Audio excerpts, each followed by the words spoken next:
రాజకీయ మరియు కుల సర్వే 2024 నివేదికను ప్రవేశపెట్టడానికి అవకాశం ఇచ్చినందుకు మనస్ఫూర్తిగా మీకు ధన్యవాదాలు. రాష్ట్రంలో సామాజిక ఆర్థిక విద్య ఉపాధి రాజకీయ మరియు కుల సర్వే సమగ్ర ఇంటింటి కుటుంబ సర్వే నిర్వహించాలనే ముఖ్య ఉద్దేశంతో మంత్రిమండలి ఫిబ్రవరి 4, 2024న తీసుకున్న నిర్ణయం ప్రకారం తెలంగాణ శాసనసభ ఫిబ్రవరి 16, 2024న క్రింది విధంగా తీర్మానించింది. వెనుకబడిన తరగతుల, షెడ్యూల్డ్ కులాల, షెడ్యూల్డ్ తెగల మరియు మిగతా బలహీన వర్గాలకు చెందిన ప్రజల అభ్యున్నతి నిమిత్తం వివిధ సామాజిక, ఆర్థిక, విద్యాపరమైన, ఉపాధి, రాజకీయ అవకాశాల ప్రణాళికలను రూపొందించి అమలు పరిచేలా తెలంగాణ మంత్రివర్గము 4/2/2024 తేదీన చేసిన సిఫార్సు మేరకు తెలంగాణ రాష్ట్రమంతటా సామాజిక, ఆర్థిక, విద్యాపరమైన, ఉపాధి, రాజకీయ కుల సర్వే, కులగణన, ఒక సమగ్ర ఇంటింటి కుటుంబ సర్వేను చేపట్టాలని సభ ఏకగ్రీవంగా తీర్మానించింది.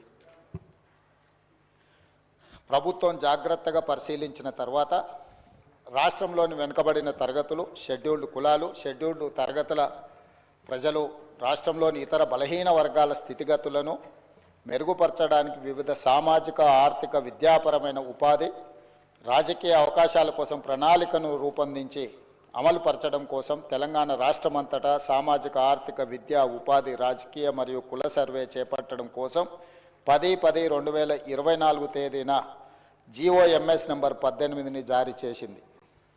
అధ్యక్ష, ప్రభుత్వం 19/10/2024 తేదీన 122 క్యాబినెట్ A2 2024 మెమో ద్వారా సామాజిక, విద్య, ఆర్థిక, ఉద్యోగ, రాజకీయ మరియు కుల సర్వే నిర్వహణను పర్యవేక్షించేందుకు గౌరవ నీటిపారుదల మరియు CAD ఆహార మరియు పౌర సరఫరాల మంత్రివర్యులు శ్రీ N. ఉత్తమ్ కుమార్ రెడ్డి గారి అధ్యక్షతన కమిటీ ఏర్పాటు చేసింది. సర్వే నిర్వహించేందుకు ప్రణాళిక శాఖ నోడల్ విభాగంగా నియమించబడింది. సర్వే విధి విధానాలను అవగాహన చేసుకునేందుకు మరియు ఉత్తమ విధానాలను అవగాహన చేసుకునేందుకు ఇతర రాష్ట్రాలైన కర్ణాటక మరియు బీహార్లలో జరిగిన వివిధ సర్వేలను క్షుణ్ణంగా అధ్యయనం చేయడం జరిగింది. అధ్యక్ష, ఈ అధ్యయన ఫలితాలను ప్రస్తుత CPC సర్వే విధాన రూపకల్పనలో అనుసంధానపరచడం జరిగింది. వివిధ ప్రజా సంఘాలు, సామాజికవేత్తలు, మేధావులు, ఇతర స్టేక్ హోల్డర్ల అభిప్రాయాలను పరిగణలోకి తీసుకొని ఈ క్రింది సర్వే షెడ్యూల్ని రూపొందించడం జరిగింది. అధ్యక్ష, A. House listing schedule, B. Survey schedule, C. ఎన్యూమరేటర్లకు మార్గదర్శకాలు, సర్వేలో సేకరించిన సమాచార రకాలు. సర్వే ఫారంలో మొత్తం 57 ప్రశ్నలు ఉండగా అదనపు ఉప ప్రశ్నలతో కలిపి మొత్తం 75 ఫీల్డ్లో సామాజిక, ఆర్థిక, విద్య, ఉపాధి, రాజకీయ మరియు కుల అంశాలకు సంబంధించిన సమాచారం సేకరించబడింది. సర్వే విధానం మరియు ప్రణాళిక రాష్ట్రంలోని ప్రతి జిల్లాను 150 కుటుంబాలతో కూడిన ఎన్యూమరేషన్ బ్లాక్గా అదే విభజించబడింది. తద్వారా 94,261 ఎన్యూమరేషన్ బ్లాక్లను ఏర్పాటు చేయడం జరిగింది. ప్రతి ఎన్యూమరేషన్ బ్లాక్కి ఒక ఎన్యూమరేటర్ను మరియు ప్రతి 10 మంది ఎన్యూమరేటర్లకు పర్యవేక్షించడానికి ఒక సూపర్వైజర్ను నియమించడం జరిగింది. అధ్యక్ష, తద్వారా రాష్ట్ర వ్యాప్తంగా 1,03,889 ఎన్యూమరేటర్లను మరియు సూపర్వైజర్లను నియమించడం జరిగింది. క్షేత్రస్థాయిలో సర్వే సామాజిక, ఆర్థిక, ఉపాధి, విద్య, రాజకీయ మరియు కుల సర్వే 2024 నవంబర్ 6న హౌస్ లిస్టింగ్తో ప్రారంభమైంది. మొదటి దశలో హౌస్ లిస్టింగ్ 6 నవంబర్ నుండి 8 నవంబర్ 2024 వరకు 3 రోజుల పాటు నిర్వహించబడింది. అసలైన సర్వే 9 నవంబర్ 2024 నుండి గౌరవ తెలంగాణ గవర్నర్తో ప్రారంభమైంది. అధ్యక్ష, రాష్ట్రంలో సర్వే 6/11/2024న ప్రారంభమై 25/12/2024న పూర్తయింది. 50 రోజులు సర్వే ముగిసే సమయానికి మొత్తం సర్వే చేసిన కుటుంబాల సంఖ్య గ్రామీణ ప్రాంతాలలో 66,99,602 మరియు నగర ప్రాంతంలో 45,15,532 కాగా మొత్తం సర్వే చేసిన కుటుంబాల సంఖ్య 1,12,15,134. హౌస్ లిస్టింగ్ చేసిన మొత్తం 1,15,71,457 కుటుంబాలకు గాను 1,12,15,134గా ఉంది. ఇది సర్వే కవరేజ్ను 96.9% సూచిస్తుంది. ఇతర కారణాల వల్ల సర్వే చేయని కుటుంబాల మొత్తం సంఖ్య 3,56,229. ఎక్కువగా సర్వే చేయని కుటుంబాలు GHMC మరియు ఇతర నగర ప్రాంతాలలో ఉన్నాయి. అదేవిధంగా అధ్యక్ష, రాష్ట్రంలో డేటా ఎంట్రీ 20/11/2024 ప్రారంభమై 25/12/2024 పూర్తి అయింది. డేటా ఎంట్రీ పూర్తి చేయడానికి మొత్తం 36 రోజుల సమయం పట్టింది. 2024 ఫిబ్రవరి 4న మంత్రిమండలి తీసుకున్న నిర్ణయానికి అనుకూలంగా సర్వే అన్ని అంశాల్లో 1 సంవత్సరం లోపు విజయవంతంగా పూర్తి చేయబడింది. అధ్యక్ష, ఫిబ్రవరి 4, 2024 నాడు నిర్ణయం చేసి ఫిబ్రవరి 4, 2025 ఈనాటికి సరిగ్గా సంవత్సరం పూర్తి చేసుకుంటున్న సందర్భంగా ఈ నిర్ణయము నివేదికగా మారి ఈ సభ ముందుకు ఒక ప్రభుత్వ అధికారిక డాక్యుమెంట్గా ఈరోజు సభలో ప్రవేశపెట్టినాం అధ్యక్ష. అదేవిధంగా ఈ క్రింది సర్వే డేటా మరియు ఫలితాలను పూర్తిగా తెలంగాణ నివాసితులు ఎన్యూమరేటర్లుగా స్వచ్ఛందంగా చెప్పిన సమాచారంపై ఆధారపడ్డాయి. ఈ సర్వేలో నమోదైన కుటుంబాల ఆధారంగా రాష్ట్రంలో 3,54,77,554 మందిని సర్వే చేయడం జరిగింది. ఈ మొత్తం సామాజిక వర్గాల వారిగా సంఖ్య ఈ క్రింది విధంగా ఉంది అధ్యక్ష. ఎస్సీలో 61,84,319 మంది ఉండగా ఇది మొత్తంలో 17.43% ఉంది. ఎస్టీలో 37,05,929 మంది ఉండగా ఇది మొత్తంలో 10.45% ఉంది అధ్యక్ష. బీసీ ముస్లిం మైనారిటీ మినహా 1,64,09,179 ఉండగా ఇది మొత్తంలో 46.25% ఉంది అధ్యక్ష. ముస్లిం మైనారిటీలో బీసీలు 35,76,588 ఉండగా ఇది మొత్తంలో 10.08% ఉంది అధ్యక్ష. ముస్లిం మైనారిటీలో ఉన్న బీసీలను కలుపుకుంటే మన రాష్ట్రంలో మొత్తం బీసీలు 56.33% ఉంది అధ్యక్ష. రాష్ట్రంలో ఈరోజు ప్రభుత్వం అమలు చేస్తున్న బీసీ రిజర్వేషన్లు ABCDE ఈ అన్ని గ్రూప్లలో 56.33% ఈరోజు బీసీ జనాభా ఉన్నదని చెప్పి నివేదిక మనకు తెలుపుతున్నది అధ్యక్ష. ముస్లిం మైనారిటీలో ఓసీలు 8,80,424 ఉండగా ఇది మొత్తంలో 2.48% ఉంది. ముస్లిం మైనారిటీలో మొత్తం 44,57,012 మంది ఉండగా ఈ మొత్తంలో 12.56% మైనారిటీ జనాభా ఉంది అధ్యక్ష. ఓసీలు 47,21,115 ముస్లిం మైనారిటీలు మినహా ఉండగా ఇది మొత్తంలో 13.31% ఉంది అధ్యక్ష. ఓసీలో ఉన్న ముస్లిం మైనారిటీలను కలుపుకుంటే మొత్తం ఓసీలు 56,01,539 మంది ఉండగా ఇది మొత్తంలో 15.79% ఉంది అధ్యక్ష. ఈ సర్వే ద్వారా సేకరించిన డేటాను షెడ్యూల్డ్ కులాలు, షెడ్యూల్డ్ తెగలు, వెనుకబడిన తరగతులు మరియు రాష్ట్రంలో ఇతర బలహీన వర్గాల సంక్షేమానికి విధానాలను రూపకల్పన చేయడానికి ప్రభుత్వం ఉపయోగిస్తుంది. ఈ చర్య సమానత వృద్ధి పట్ల ప్రభుత్వ నిబద్ధతను మరియు తెలంగాణ ప్రజల భిన్న అవసరాలను తీర్చే పద్ధతిని ప్రతిబింబిస్తుంది. ఇది డేటా ఆధారిత సమగ్రత మరియు పారదర్శకత ప్రాతిపదిక నడిచే పాలనకు నూతన దశ ప్రారంభాన్ని సూచిస్తుంది అధ్యక్ష. అధ్యక్ష, తమరికి తెలుసు అధ్యక్ష, ఈ దేశంలో బలహీన వర్గాలు, అది హిందువులకు సంబంధించిన బలహీన వర్గాలు కావచ్చు, ముస్లిం మైనారిటీలలో ఉన్న బలహీన వర్గాలు కావచ్చు, మొదటి నుంచి కాంగ్రెస్ పార్టీ, తెలంగాణ ప్రభుత్వం 50% పైగా జనాభా ఉన్నారని మనం వివిధ సందర్భాలలో చర్చించుకున్నాం, వివిధ సందర్భాలలో మాట్లాడుకుంటున్నాం.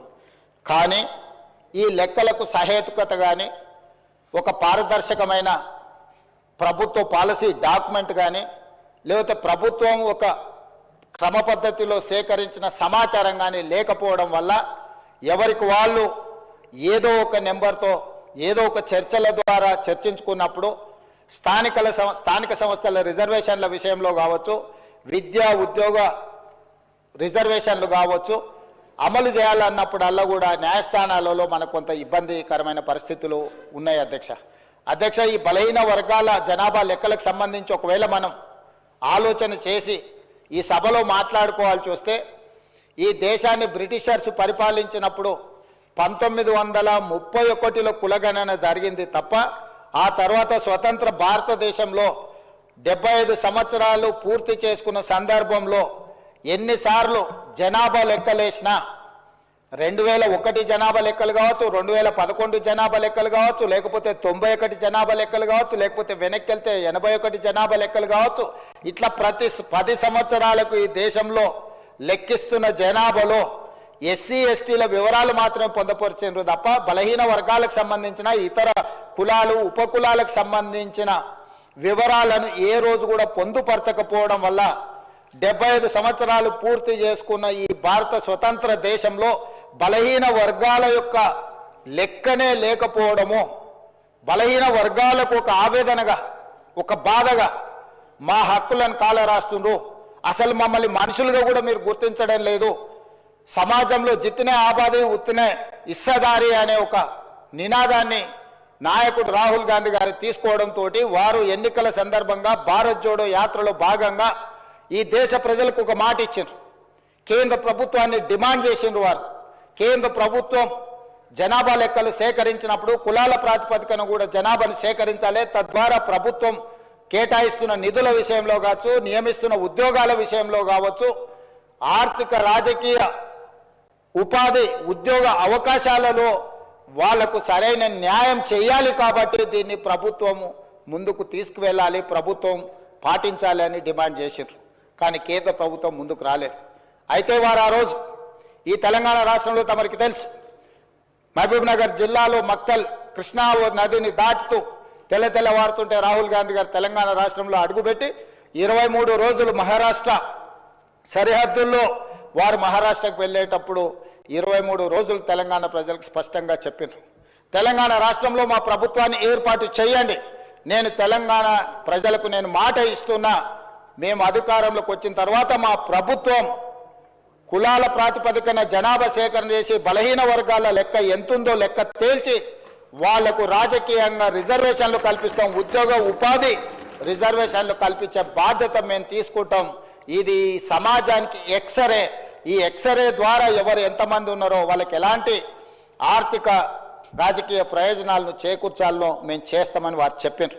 అందుకే డిసెంబర్ 7, 2023 నాడు మనం అధికారం చేపట్టి అధికారంలోకి వచ్చిన తర్వాత ఎంబడే ఫిబ్రవరి 4 నాడు 2024 నాడు మంత్రివర్గంలో ఆమోదం చేసి ఫిబ్రవరి 6, 2024 నాడు సహచర మంత్రివర్గ సభ్యులు పొన్నం ప్రభాకర్ గారు ఇదే సభలో తమరి అనుమతితో తీర్మానాన్ని ప్రవేశపెట్టినము. ఆ తర్వాత పార్లమెంటు ఎన్నికలు 5-6 నెలలు ఈ ప్రక్రియకు పార్లమెంట్ ఎన్నికల వల్ల విఘాతం కలిగింది. కానీ ఈ ప్రభుత్వం మా నాయకుడు మేము ఇచ్చిన మాట ప్రకారం ఈ సమాజంలో కులగణన జరగాలి, కులగణనలో రాజకీయ ఆర్థిక సామాజిక అన్ని వివరాలను పొందుపరచాలన్న ఆలోచనతోటి ఈ కార్యక్రమాన్ని ముందుకు తీసుకెళ్లాలన్న లక్ష్యంతో మంత్రివర్గ ఉపసంఘాన్ని పెద్దలు ఉత్తమ్ కుమార్ రెడ్డి గారి అనుభవాన్ని దృష్టిలో పెట్టుకొని వారిని దామోదర్ రాజ్ నరసింహ గారిని, పొన్నం ప్రభాకర్ గారిని, దుద్దిల్ల శ్రీధర్ బాబు గారిని, సీతక్క గారిని కమిటీలో పెట్టి ఈ ప్రక్రియను మొత్తం ముందుకు తీసుకువెళ్లే ప్రయత్నం చేసినాం. ఈ ప్రక్రియలో భాగంగా బీహార్ అంతకుముందు కర్ణాటక రాష్ట్రాలు ఈ ప్రక్రియను చేపట్టి బీహార్ తీసుకొచ్చిన ఈ వివరాలను కోర్టులు కూడా వాటి మీద స్టే ఇవ్వడంతో తప్పిదం జరగొద్దు, ఇది పక్కడబందీగా ఉండాలి అని చెప్పి అధికారులను ఆయా రాష్ట్రాలకు పంపించిన అధ్యక్ష. ఇదేదో ఆషామాషిగా ఇక్కడ ఉన్న కొద్దిమందిని పంచాయతీరాజు లేకపోతే ఏదైనా డిపార్ట్మెంట్కి సంబంధించిన క్రింది స్థాయి ఉద్యోగస్తులను పంపించే వివరాల సేకరణ కాదు అధ్యక్ష. ఈ దేశంలోనే ఈ దేశానికి ఆదర్శంగా ఉండి ఒక దిక్సూచిగా మారాలని తెలంగాణ రాష్ట్ర ప్రభుత్వం ఇతర రాష్ట్రాలలో ఇట్లాంటి ప్రక్రియ చేపట్టి ఈ ప్రక్రియ న్యాయస్థానాల ముందు నిలవకపోవడం, ఈ ప్రక్రియ వల్ల జరిగిన నష్టాన్ని అంచనా వేయడానికి కూడా ఇతర రాష్ట్రాలకు అధికారులను పంపించి ఆయా రాష్ట్రాలలో జరిగిన పరిణామాలను మనమంతా కూడా ఒక స్టడీ చేసి అధికారుల నుంచి నివేదిక తెప్పించుకొని తద్వారా జనగణన ఏ విధంగా చేసిండ్రు, ఇతర రాష్ట్రాలలో కులగణన ఏ విధంగా నిర్వహించిండ్రు, వీటన్నిటిని పరిగణకు తీసుకొని పదే పదే ముఖ్యమంత్రి స్థాయిలో నేను, ప్లానింగ్ బోర్డు ఉప ముఖ్యమంత్రి గారు ఆర్థిక శాఖ కిందకు వస్తుంది వారు, అదేవిధంగా మా cabinet sub committee chairman Uttam Kumar Reddy గారు వివిధ సందర్భాలలో చీఫ్ సెక్రటరీ గారితో సహా 12 సార్లు సమావేశాలు పెట్టి సమీక్షలు చేసి అధికారులకు సూచనలు చేసి ఒక పక్కడ్బందీ ప్రణాళికతోటి ఏ విధంగా అయితే జనాభాను మనం లెక్కిస్తామో ఆ రకంగా మొట్టమొదట ఇండ్ల వివరాలు సేకరించే కార్యక్రమం చేపట్టిన అధ్యక్ష. ఈ తెలంగాణ రాష్ట్రంలో ఉన్న పాత 10 ఉమ్మడి జిల్లాలలో ప్రతి గ్రామంలో, తండాలో, గూడెంలో ఇండ్ల వివరాలు సేకరించి ఆ ఇండ్లను అన్నిటిని కూడా ఎన్యూమరేట్ చేసి ఆ ఇండ్ల మీద స్టిక్కర్ అంటించి ప్రతి 150 ఇండ్లను ఒక గ్రూపుగా అంటే అధ్యక్ష మ్యాపింగ్ చేసి ఇట్లా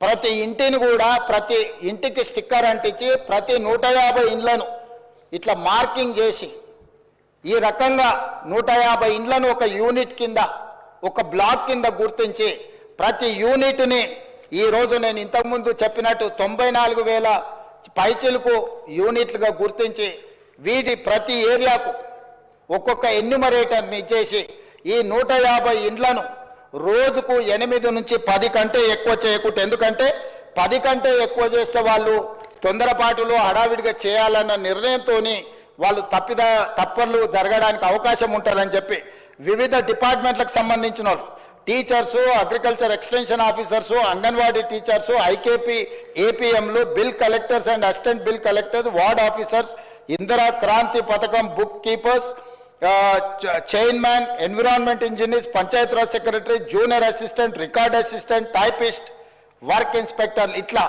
ప్రభుత్వంలో ఉన్న వివిధ శాఖలకు సంబంధించిన అధికారులను ఈరోజు మనం వాళ్ళందరినీ పెట్టి ప్రతి ఇంటికి ఇలాంటి స్టిక్కర్ను అంటించిన అధ్యక్ష.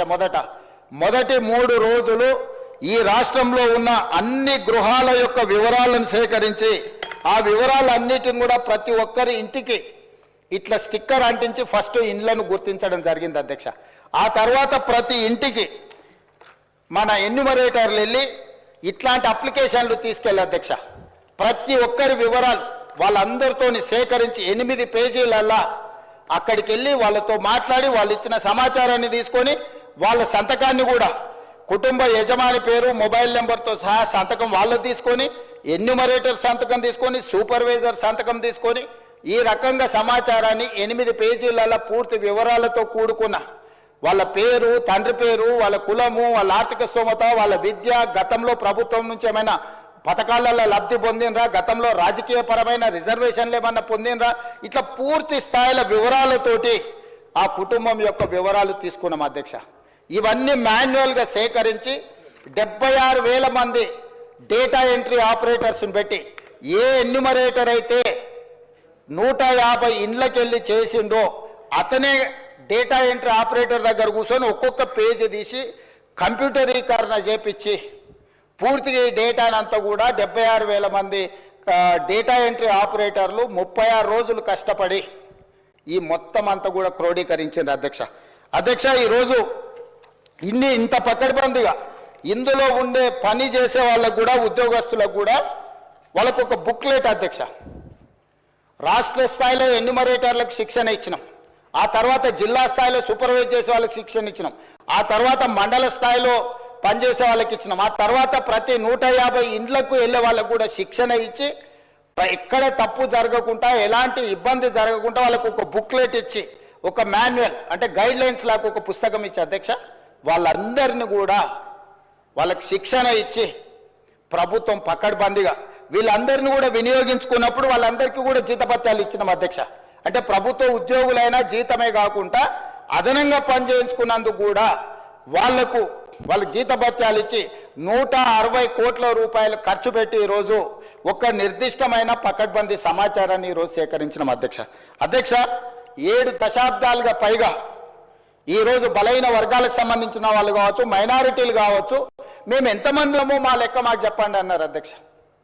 కనీసం మాకు నిధులు, మా రిజర్వేషన్లు, లేకపోతే మా ఉద్యోగ ఉపాధి అవకాశాలలో మేము మా భాగం అడగాలి అని అంటే కనీసం మా లెక్క తేల్చండి అని అంటే ఎవ్వరు కూడా వాళ్ళ ఆర మొలకించిన వాళ్ళు లేరు అధ్యక్ష. అందుకే ఈరోజు ఈ ప్రభుత్వం స్పష్టంగా నిర్ణయం తీసుకొని ఇది ఒక చారిత్రాత్మకమైన నిర్ణయం, రేపు సమాజం యొక్క అభివృద్ధికి ఇది ఒక దిక్సూచిగా ఒక మోడల్ డాక్యుమెంట్గా మారుతుందని చెప్పి ఈరోజు ఒక పకడ్బందీ ప్రణాళికతో చర్య తీసుకున్నాం అధ్యక్ష. అందుకే ఈరోజు కమిషన్ ఇచ్చిన నివేదికను క్యాబినెట్ సబ్ కమిటీ స్వీకరించి ఈరోజు ఉదయం క్యాబినెట్లో దాన్ని చర్చ పెట్టి క్యాబినెట్లో ఆమోదింపజేసి ఈరోజు ఈ సభలో ప్రకటన చేస్తున్నాం అధ్యక్ష. ఎందుకంటే దీనికి పూర్తి స్థాయిలో చట్టబద్ధత కల్పించాలి. రేపటి నుండి ఈ నివేదిక రాష్ట్ర ప్రభుత్వం అమలు చేయబోయే సంక్షేమ పథకాలకు, అదేవిధంగా అభివృద్ధి కార్యక్రమాలకు, ఉద్యోగ ఉపాధి అవకాశాలకు, రాజకీయ వాళ్ళ అవకాశాల కోసం ఈరోజు ఈ నివేదిక పనిచేయాలన్నది ప్రభుత్వం యొక్క లక్ష్యం అధ్యక్ష. అందుకే ఈరోజు 46.25% ఉన్న బీసీలు, ఏబిసిడి, అదేవిధంగా ఈ గ్రూప్లో ఉన్న ముస్లిం మైనారిటీ బీసీలు ఏదైతే 10.08 ఉందో మొత్తం 56% పైగా ఉన్న బీసీలు అందరికీ కూడా ఈ రాష్ట్రంలో సముచితమైన గౌరవము, స్థానము కల్పించాలన్న ఆలోచనతోటి ఈరోజు ఈ ప్రభుత్వం ఈ నిర్ణయం తీసుకొని ముందుకు వచ్చింది అధ్యక్ష. కాబట్టి సభలో సభ్యులందరినీ ప్రభుత్వం ఒక మంచి కార్యక్రమాన్ని తీసుకొచ్చి ప్రజలకు అందుబాటులో పెట్టినందుకు ఈరోజు అందరూ సభలో ఉన్న వాళ్ళందరూ కూడా ఈ ప్రభుత్వాన్ని రాజకీయాలకు అతీతంగా అభినందించాల్సిన అవసరం ఉన్నది. మంత్రివర్గ ఉపసంఘాన్ని, అదేవిధంగా అధికారులు, అదేవిధంగా ఎన్యూమరేటర్ సూపర్వైజ్ చేసిన వాళ్ళు, ఎన్యూమరేటర్లుగా పనిచేసిన వాళ్ళు రాత్రి మగళ్ళు కష్టపడి ఇది ఒక దిగ్విజయమైన కార్యక్రమంగా దేశానికే ఆదర్శంగా నిలబడే ఒక కార్యక్రమాన్ని, ఒక బాధ్యతను నెరవేర్చింది. కాబట్టి ఈ తమరి ద్వారా సభలో ఉన్న సభ్యులందరినీ ఈ మొత్తం కార్యక్రమంలో పాల్గొన్న వాళ్ళని అందరినీ కూడా అభినందించాల్సిందిగా కోరుతున్నా. మీరందరూ పెద్ద ఎత్తున చప్పట్లతో వాళ్ళందరినీ అభినందించాలని